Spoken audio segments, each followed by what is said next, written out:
Hello students, कैसे हैं आप? बहुत बढ़िया। पिछली क्लास में आपने रिटायरमेंट के चैप्टर के अंदर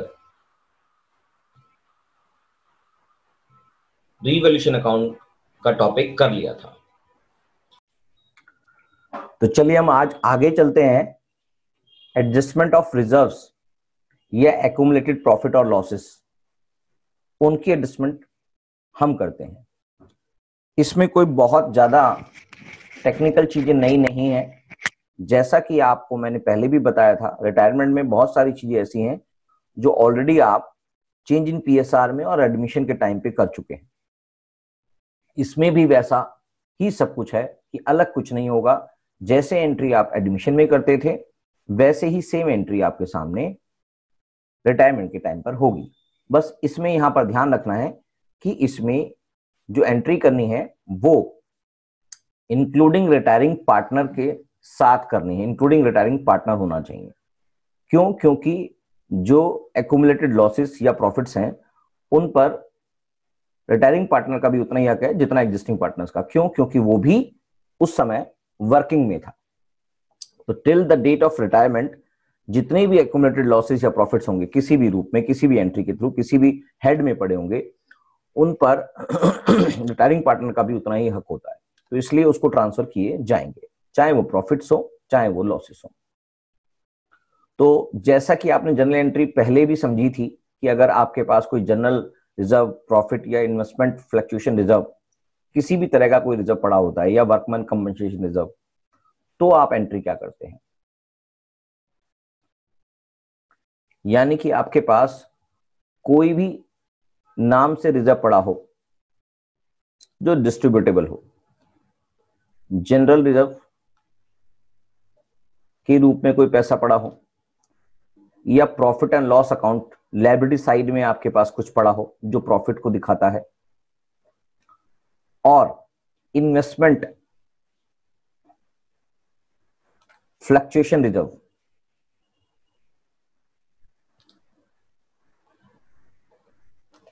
या फिर workman compensation reserve.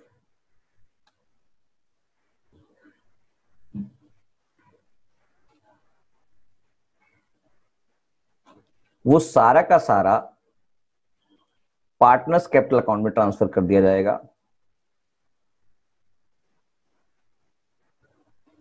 In their old PSR, including retiring partner.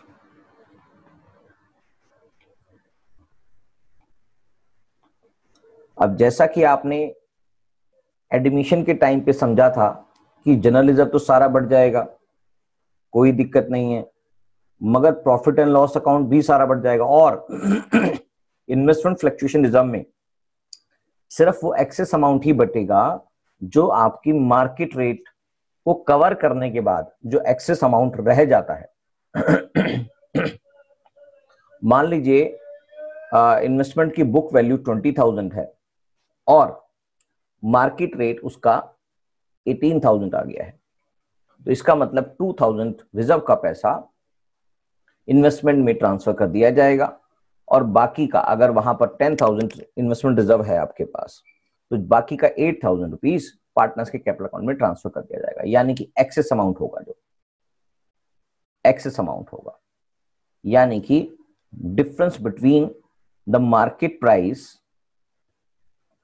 Difference between the book value minus market price, ये अमाउंट एक्सेस होगा। अगर आपका 20,000 इन्वेस्टमेंट की वैल्यू, बुक वैल्यू 20,000 रुपए है, और उसका आज का वैल्यू, आज की करंट वैल्यू, मार्केट प्राइस जो है वो 18,000, 2,000 रुपीज इन्वेस्टमेंट में ट्रांसफर कर दिया जाएगा इस एंट्री के through to investment account.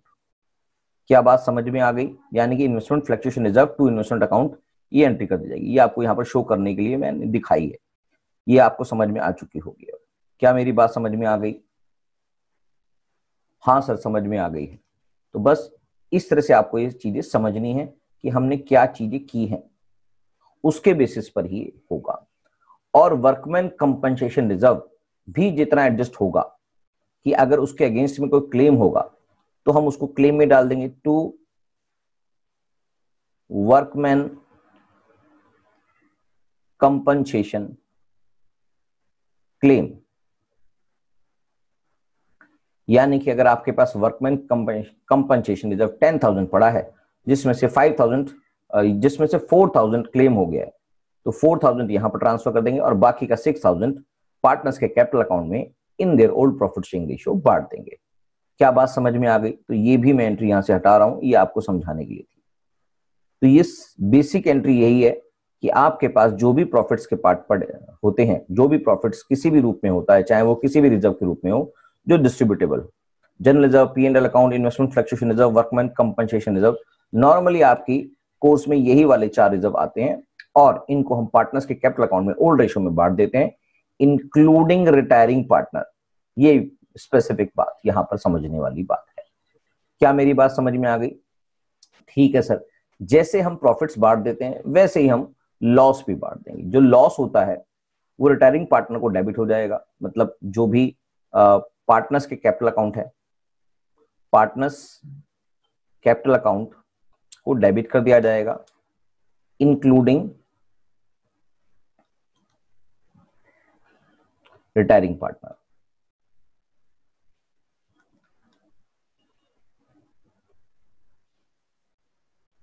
In their old profit sharing ratio. क्या मेरी बात समझ आएगी? और जो लॉसेस कंपनी के अंदर पड़े हुए हैं, फर्म के अंदर पड़े हुए हैं, उन लॉसेस को क्रेडिट कर दिया जाएगा, क्योंकि ऑलरेडी वो डेबिट साइड में यानी कि एसेट साइड में दिखा रखे होंगे। उनका कोई भी नाम हो सकता है, लाइक एडवर्टीजमेंट, सस्पेंस अकाउंट, या कोई डेफर्ड रेवेन्यू अकाउंट के नाम से भी हो सकता है, या फिर प्रॉफिट एंड लॉस अकाउंट, जो एसेट साइड में पड़ा होता है वो एक्चुअली लॉस होता है, उसको भी बांट सकते हैं। तो नॉर्मली ये अकाउंट के नाम से आपको होगा। तो ये लॉस की एंट्री है, distribution of loss to partners including retiring partner in their old profit sharing ratio. जैसा कि आपने एडमिशन के टाइम पढ़ा था, सेम वैसे ही यहां पर होगा।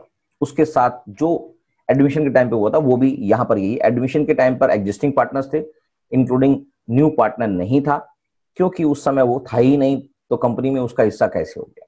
मगर जो यहां पर आउटगोइंग पार्टनर है, रिटायरिंग पार्टनर है, वो कंपनी में अभी तक है। तो कंपनी के अंदर, फर्म के अंदर जो भी काम हुआ है उसके इंक्लूडिंग हुआ है, तो हर चीज पर उसका पूरा हक है, चाहे वो कोई रिवोल्यूशन का पार्ट हो, चाहे वो रिजर्व का पार्ट हो, चाहे वो लॉस का पार्ट हो।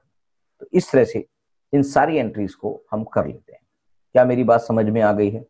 तो चलिए इससे जुड़ा हुआ एक क्वेश्चन कर लेते हैं, जिससे हमें समझ में आ जाए कि क्या क्वेश्चन में क्या इसका इम्प्लीकेशंस होते हैं।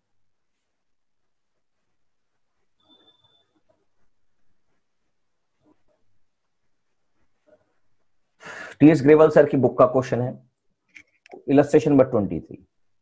Give the general entry to distribute workman compensation reserve 70,000। जनरल एंट्री बनानी है 70,000 वर्कमैन कंपनसेशन रिजर्व, बुक्स में दिखाई दे रहा है। At the time of retirement of Niti, Niti retire हो रही है। When there is a claim of 25,000 against it, और इसके अगेंस्ट में 25,000 का क्लेम भी है। The firm has 3 partners, Raveena, Niti and रजत। तो देख लेते हैं, आपके पास क्वेश्चन समझ लेते हैं। पहले क्वेश्चन में लिखा है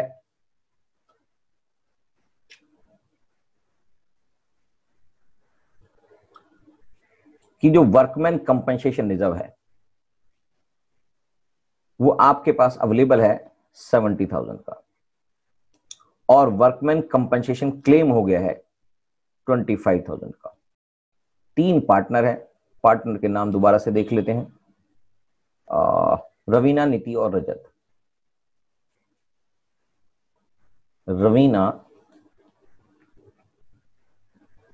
नीति और रजत। क्वेश्चन में कुछ भी प्रॉफिट शेयरिंग रेशियो के बारे में नहीं बताया, इसका मतलब इनकी प्रॉफिट शेयरिंग इक्वल होगी। अब यहां पर नीति रिटायर हो रही है, एट द टाइम ऑफ नीतिज रिटायरमेंट आपके पास ये सारी पोजीशन थी। तो आप इसकी जनरल एंट्री बनाइए, कैसे डिस्ट्रीब्यूशन ऑफ करना है वर्कमैन कंपनी रिजर्व का। तो जैसे ही रिजर्व है, आपके पास प्रॉफिट का पार्ट है जो डिस्ट्रीब्यूटेबल प्रॉफिट है, तो आपके पास workman compensation reserve account debit, format में मैं खींच देता हूं, आप लोग खींचते नहीं हैं और आपके नंबर कट जाते हैं। तो आप ये स्पेशली ध्यान रखेंगे कि आपको फॉर्मेट जरूर खींचना है जर्नल का। तो workman compensation reserve account debit to workman compensation claim, या provision for workman compensation claim भी लिख सकते हैं, टू रवीना, सारे पार्टनर्स का नाम, कैपिटल अकाउंट, यहां पर कैपिटल अकाउंट या करंट अकाउंट जो भी क्वेश्चन के डाटा के हिसाब से रिक्वायरमेंट होती है वो डाल देते हैं। यहां पर कोई भी डाटा इसको नहीं दिखा रहा है कि ये करंट अकाउंट होगा, तो हमने इसको कैपिटल अकाउंट में डाला है। To Nitish current account, Nitish capital account, और to Rajat capital account, right. Being workman compensation reserve distributed. तो यहां पर आपके पास अवेलेबिलिटी है 70,000 की, जिसके अंदर से यूज हो गया है 25,000 क्लेम के अंदर। बचा कितना पैसा? बचा आपके पास 45,000। तो 45,000 को इक्वल रेशियो में आप डिवाइड कर देंगे, जो होगा 15,000, 15,000 और 15,000 इंक्लूडिंग रिटायरिंग पार्टनर। तो बस ये वाला पार्ट तो हो गया है। सेकंड पार्ट देख लेते हैं इस क्वेश्चन का, क्या कहता है वो। और आपको मैंने एक और बात बताई थी कि आप हर जर्नल एंट्री के बाद एटलीस्ट एक लाइन जरूर छोड़ेंगे, या जर्नल एंट्री के बाद अगर आप लाइन खींच देते हैं तो भी उससे काम चल जाता है, जिससे सेग्रेटेड हो सके। यहां तो ये पार्ट है तो मैंने इसको अलग से पूरी लाइन खींची है, मगर आपको लाइन पूरी नहीं खींचनी है, सिर्फ नरेशन के नीचे तक की लाइन, यहां तक की लाइन खींचनी होती है, राइट। तो चलिए मैं भी यहां तक खींच देता हूं इस क्वेश्चन में, और सेकंड पार्ट हम इस क्वेश्चन का करते हैं। क्वेश्चन समझ आ गया होगा आपको कि आपको उसके अंदर करना क्या है, किस तरह से जर्नल एंट्री बनाते हैं, ये बात क्लियर हो चुकी है।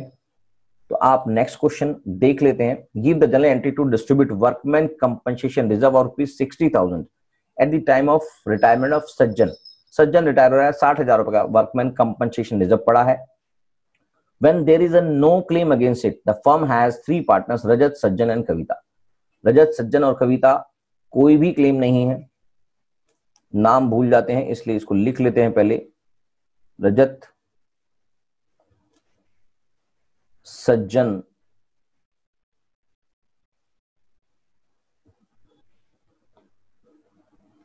और कविता सबके कैपिटल अकाउंट में जाएगा।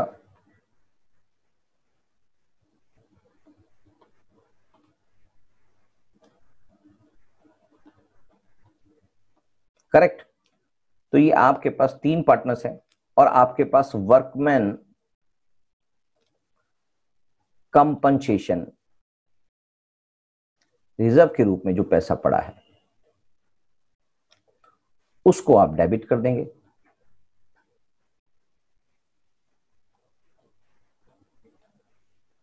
और बाकी क्योंकि इसका यूसेज कहीं नहीं हुआ, इसका कोई क्लेम नहीं हुआ, तो सारा का सारा पैसा, अमाउंट था आपका 60,000, ये ओल्ड पार्टनर्स यानी कि existing partners including retiring partner सबको इनकी ओल्ड प्रॉफिट शेयरिंग रेशियो में बांट देंगे। जो क्वेश्चन में गिवन नहीं है इसका मतलब इक्वल रेशियो ही होगी, being workman compensation reserve distributed. दूसरा पार्ट भी यहां पर हमने कर लिया है। तो यहां पर भी मैं एक लाइन खींच रहा हूं, आपको ऐसे ही सेग्रेगेट करके लाइन खींचनी होती है, देखने में भी अच्छा होता है और एग्जामिनर इसके नंबर नहीं काट पाएगा अगर उसको बड़ा अच्छा सा दिखाई देगा कोई भी क्वेश्चन किया हुआ। तो आप इस चीज का विशेष ध्यान रखें। अगर आप लाइन नहीं खींच सकते तो कम से कम एटलीस्ट नरेशन के बाद भी एक लाइन जरूर छोड़ें। क्या मेरी बात समझ में आ गई है? कुछ लाइनें बहुत ज्यादा टेढ़ी मेढ़ी खींच रही हैं, सीधी सी लाइन खींच देते हैं फटाफट से, ये तो और भी टेढ़ी हो गई है।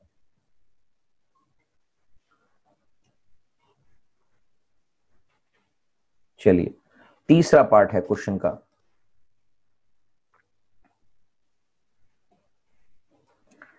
तीसरे पार्ट में क्वेश्चन कहता है give the general entry of to distribute investment fluctuation reserve of ₹4,000 at the time of retirement of Z when investment market value 90,000 appears at ₹20,000। यानी कि बुक्स में इन्वेस्टमेंट की वैल्यू 20,000 से दिखाई दे रही है, जबकि आज उसकी करंट वैल्यू जो मार्केट वैल्यू है वो 19,000 है, 1,000 से घट के दिखाई दे रही है। The firm has 3 partner XYZ। फिर यहां पर XYZ की कोई रेशो नहीं दी गई, इसका मतलब रेशो इक्वल है, और कंपनी के अंदर जो इन्वेस्टमेंट है उसकी वैल्यू करंट वैल्यू 19,000 है अगेंस्ट उसकी बुक वैल्यू 20,000 से, यानी कि 1,000 रुपए आपको इन्वेस्टमेंट अकाउंट में ट्रांसफर करना पड़ेगा रिजर्व से निकालकर। रिजर्व अवेलेबल है 4,000 का, तो बस इसकी एंट्री भी ऐसी कर देंगे हम जैसे आपने वर्कमैन कंपनसेशन रिजर्व के केस में समझी थी। इसका नाम है investment fluctuation.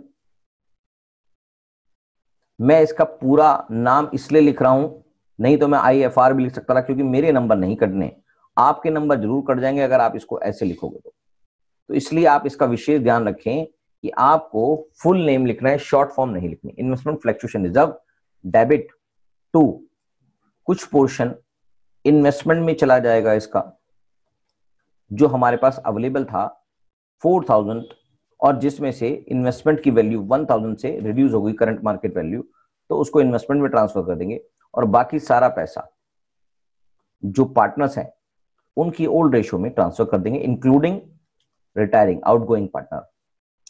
Retiring partner x capital account debit credit, vice capital account credit और जेट्स कैपिटल अकाउंट क्रेडिट। क्या मेरी बात समझ में आ गई है? हाँ सर, ये सारी बातें हमने एडमिशन के टाइम पर भी करी थी, इसलिए हमें समझ में आ रही हैं, कोई ज्यादा मुश्किल नहीं है। आप नहीं भी कराएंगे तो हमें ये सब एंट्रियां आती हैं। तो चलिए बच्चों, सब का वेरी वेरी थैंक यू कि भाई आपको आती हैं। तो बस इतनी सी बातें हैं जो आपने ऑलरेडी करी हुई हैं, तो कोई मुश्किल सवाल नहीं है। इस वाले क्वेश्चन की हमने क्वेश्चन नंबर इलस्ट्रेशन नंबर 23 के हमने सारे क्वेश्चंस कर लिए हैं। तो बस आगे देख लेते हैं, कुछ आपको कराने की रिक्वायरमेंट होगी तो मैं और कुछ भी करा दूंगा। एक छोटा सा क्वेश्चन और ले लेते हैं। Alia, Karan and Shilpa were partners in a firm sharing profit and losses in the ratio of 5:3:2। Question बना लेते हैं पहले। आलिया, करण और शिल्पा। क्वेश्चन है आपके पास, आलिया, करण और शिल्पा 3 पार्टनर हैं, प्रॉफिट शेयरिंग रेशियो है 5:3:2, goodwill appears in the book 60,000, general reserve 20,000। 5:3:2 इनकी रेशियो है, और गुडविल दिखाई दे रही है 60,000 पे, जनरल रिजर्व दिखाई दे रहा है, ये बुक्स में दिखाई दे रहा है 20,000 पे। रीचेक भी कर लेते हैं क्या यही लिखा है। Goodwill appeared in their books, यानी कि गुडविल ऑलरेडी बुक्स में दिखाई दे रही है 60,000 से, जनरल रिजर्व ऑलरेडी बुक्स में दिखाई दे रहा है 20,000 से। करण decided to retire from the firm on the date of retirement. Goodwill of the firm was valued at ₹2,40,000। Goodwill की वैल्यू 2,40,000 है और बुक्स में 60,000 से दिखाई दे रही है, इसका स्पेसिफिकली ध्यान रखेंगे। The new profit sharing ratio और decided among Alia and Shilpa was 2:3। तो बस 2:3 इनकी करण रिटायर हो रहा है, ये रिटायरिंग पार्टनर है, और इनकी न्यू PSR जो है 2:3 बन जाएगी, यही लिखा है 2:3 बन जाएगी। अब आपके पास 60,000 गुडविल की वैल्यू दिखाई दे रही है बुक्स में, जनरल रिजर्व 20,000 दिखाई दे रहा है, और जो गुडविल की वैल्यू है, value of goodwill, current value of goodwill है वो 2,40,000 है। तो सबसे पहले अगर कोई पार्टनर रिटायर होता है और गुडविल की वैल्यूएशन की बात होती है तो सबसे पहले आप गेनिंग रेशियो जरूर निकालेंगे। तो सबसे पहले मैं गेनिंग या सेक्रीफाइसिंग, अगर हो सकता है कोई पार्टनर सेक्रीफाइस भी कर रहा हो तो भी पता लग जाएगा। तो उसके लिए आपके पास फॉर्मूला क्या है, new ratio minus old ratio. Alia की बात करेंगे, आलिया ने कितना गेन या सेक्रीफाइस किया है। आलिया का न्यू रेशियो है 2/5 माइनस ओल्ड रेशियो है 5/10 और दूसरा नाम है आपके पास शिल्पा। शिल्पा है 2/10 पुराना है और 3/5, 3/5 माइनस में 2/10, ये है शिल्पा। तो ये रेशियो बन जाता है 10, एलसीएम आ गया 2, 4 माइनस 5 दैट इज माइनस 1/10 और 10 ये आ गया 2, 6 माइनस 2 दैट इज 4/10। यानी कि शिल्पा ने तो सेक्रीफाइस किया है या गेन किया है, गेन किया है सर, और आलिया ने सेक्रीफाइस किया इस क्वेश्चन के मुताबिक। मैंने बोला था ना कि कोई पार्टनर सेक्रीफाइस भी कर सकता है, तो इसलिए यहां पर यह निकालना जरूरी है कि क्या चीज आई है। तो उसके पास न्यू शेयर इतना है और ओल्ड शेयर इतना था, तो यानी कि उसके पास न्यू शेयर कम है, -1/10 से उसने सेक्रीफाइस किया है, और शिल्पा का गेन हुआ है 4/10 से। तो यानी कि सारा पैसा शिल्पा ही देगी, जो भी गुडविल का एडजस्टमेंट करना है, यानी कि सारा का सारा पैसा शिल्पा से लिया जाएगा और आलिया और करण जो आउटगोइंग पार्टनर उसको कंपनसेट कर दिया जाएगा। उसका शेयर है 3/10। तो गुडविल जो आपके पास बुक्स में दिखाई दे रही है, पहले मैं गुडविल की एडजस्टमेंट भी कर देता हूं। तो गुडविल, करण की बात करते हैं, शेयर ऑफ गुडविल।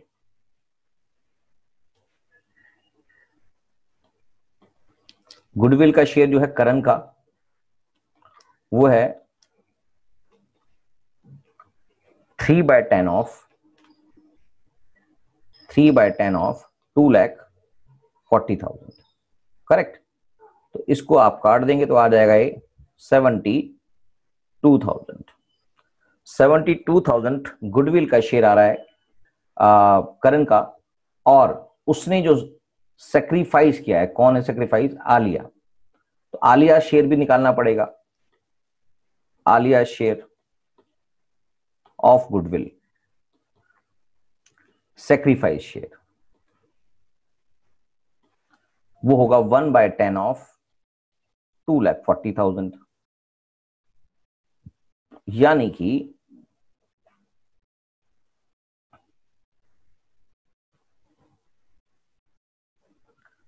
24,000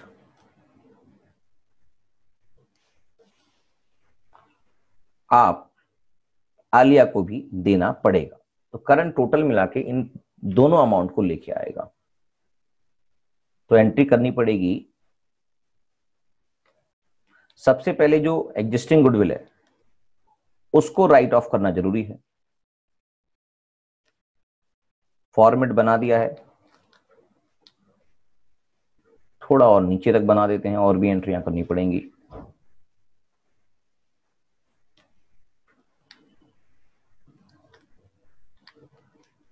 राइट, तो आपके पास एंट्री है गुडविल की। गुडविल को राइट ऑफ करने के लिए पार्टनर्स के करंट कैपिटल अकाउंट डेबिट करने पड़ते हैं।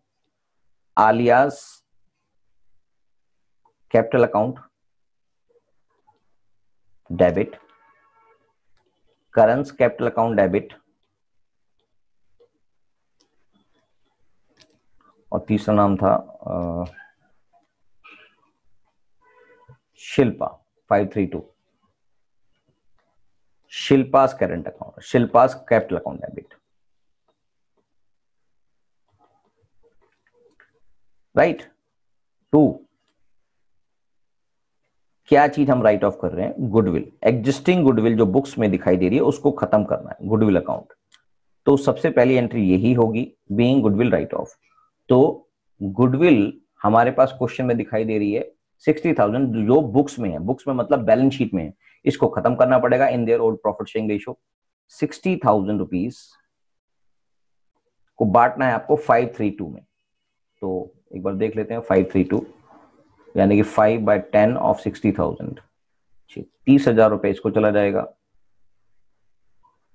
18,000 इसको चला जाएगा और 12,000 इसको चला जाएगा। तो पहले गुडविल जो एग्जिस्टिंग गुडविल है उसको ओल्ड प्रॉफिट शेयरिंग रेशियो में डिस्ट्रीब्यूट कर दिया जाएगा between existing partners including retiring partner. क्या बात समझ में आ रही है? उसके बाद गुडविल का जो उसकी वैल्यूएशन है उसके बेसिस पर रिटायरिंग पार्टनर को शेयर दिया जाएगा, जो उसका शेयर बनता है वो दिया जाएगा। और उससे पहले देख लेते हैं शायद जनरल रिजर्व, हाँ जनरल रिजर्व भी क्वेश्चन में दिया हुआ है 20,000 रुपीज का, वो भी डिस्ट्रीब्यूट करना पड़ेगा। तो जनरल रिजर्व अकाउंट डेबिट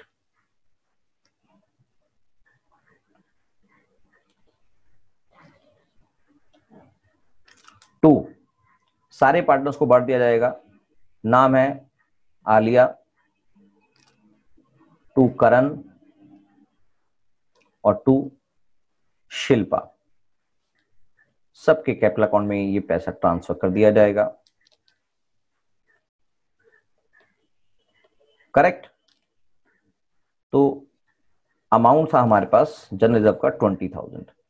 532 में बांट देंगे इसको, तो 532 हो गया 10,000, 6,000 और 4,000। 532 में इसको हमने बांट दिया। करेक्ट। तो बस जनरल रिजर्व की एंट्री भी हो गई है, एग्जिस्टिंग गुडविल को भी राइट ऑफ कर दिया है। अब जो गुडविल की वैल्यूएशन है उसके बेसिस पर आपको करण को पैसा देना है, तो करण को पैसा जाएगा टू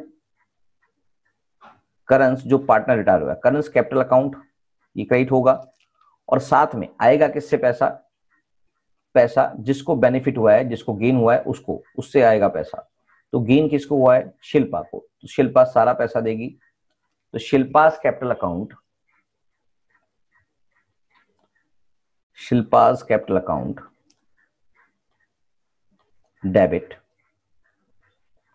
टू करंस। और साथ में जो आलिया ने भी सेक्रीफाइस किया है, आलियास कैपिटल अकाउंट को भी क्रेडिट करना पड़ेगा। यहां पर करण को जाना था गुडविल के नाम का 72,000 और आलिया को जो उसका शेयर बन रहा है वो 24,000 बन रहा है। इसका मतलब सारा का सारा पैसा 6 और 9 96,000 शिल्पा ही पे करेगी। अगर आप उसको दूसरे तरह से निकालना चाहें, यानी कि 4/10 था, 4/10 ऑफ 2,40,000 जो उसका टोटल शेयर बनता है, तो भी आपके सामने 96,000 दिखाई देगा। जो आपको किसने शेयर करना है, किसने रिवर्ट करना है, किसने सेक्रीफाइस, किसको जिसको गेन हुआ था वो करेगा। तो यहां पर इसका नाम है शिल्पा, जो आपके सामने एंट्री दिखाई देगी। ये मैंने आपको दिखाया करके, ये आपको एग्जाम में करके दिखाना नहीं है, कहीं आप इसको भी बना के दिखा दें। ये बात समझ में आ गई है? हाँ सर समझ में आ गई। तो बस ये क्वेश्चन कंप्लीट हो जाता है। मुश्किल नहीं है, बस समझना होता है कि क्या करना है।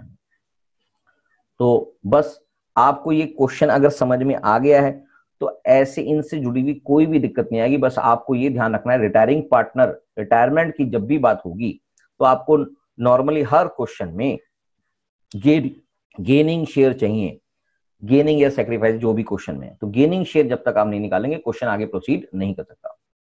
तो चलिए ये वाला टॉपिक भी कंप्लीट है। आगे के लिए आप छोटा सा और टॉपिक है कि आपको जो पार्टनर जा रहा है उसका कितना टोटल पैसा बना है, उसकी कंपटीशन करने की बात हो रही है।